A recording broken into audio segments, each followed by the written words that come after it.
Well, now turning to the crisis in Yemen, U.S. Secretary of Defense Ashton Carter says that al-Qaeda's branch in Yemen is taking advantage of fighting between Houthi rebels and pro-government forces to seize territory in the country.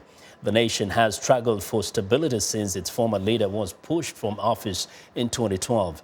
Carter told reporters Wednesday during a visit to Japan that the crisis in Yemen has made U.S. efforts to counter al-Qaeda in the Arabian Peninsula more difficult and that such operations are easier when there is a stable government.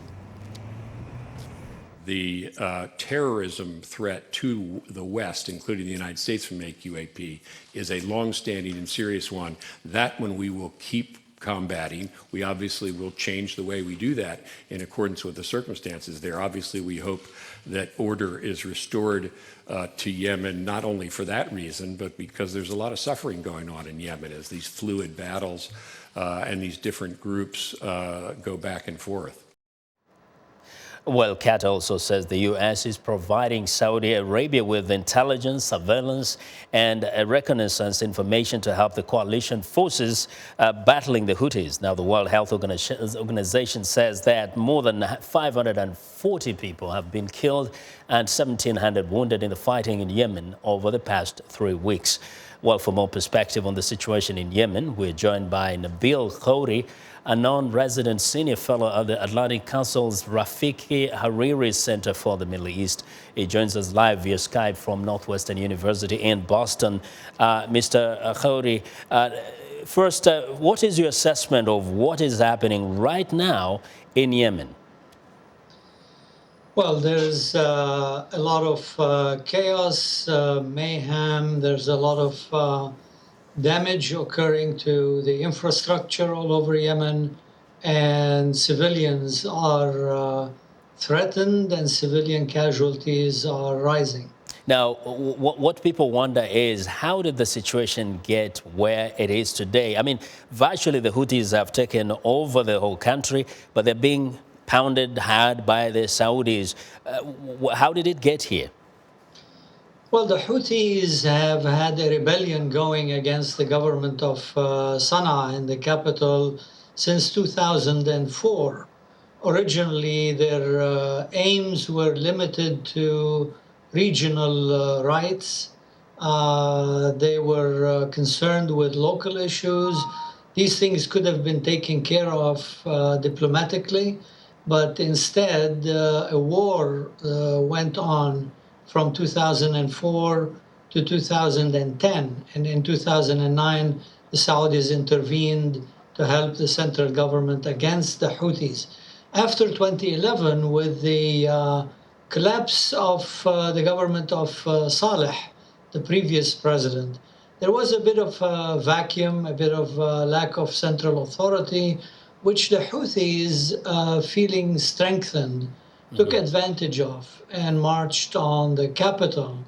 Once they took over the capital, they felt emboldened. They felt that they could take over the whole country, and they proceeded south and east of the capital, Sana'a. They have not taken over the whole country, but they have taken over large parts of it.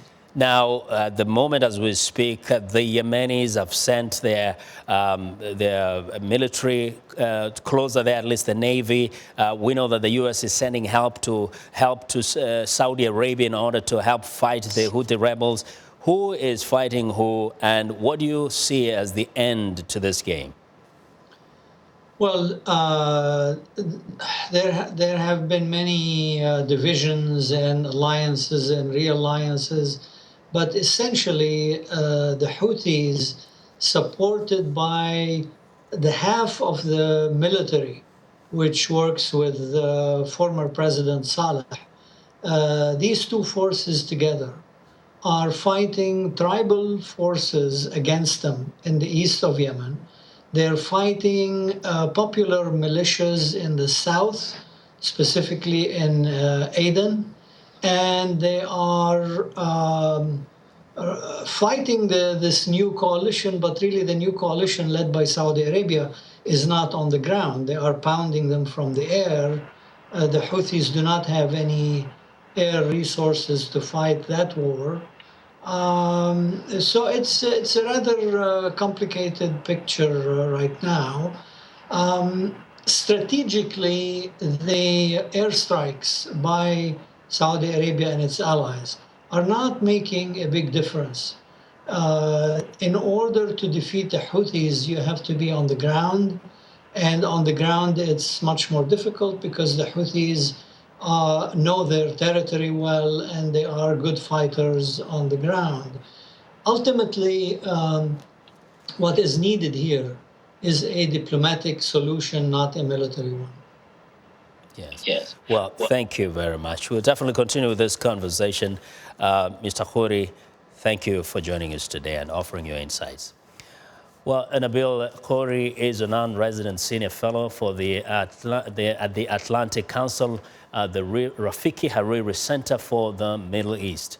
We want to know now what you think about Africa 54 and the stories we cover. Join the conversation on Facebook. The address is Africa 54. And check out our headlines 24/7 on voaafrica.com.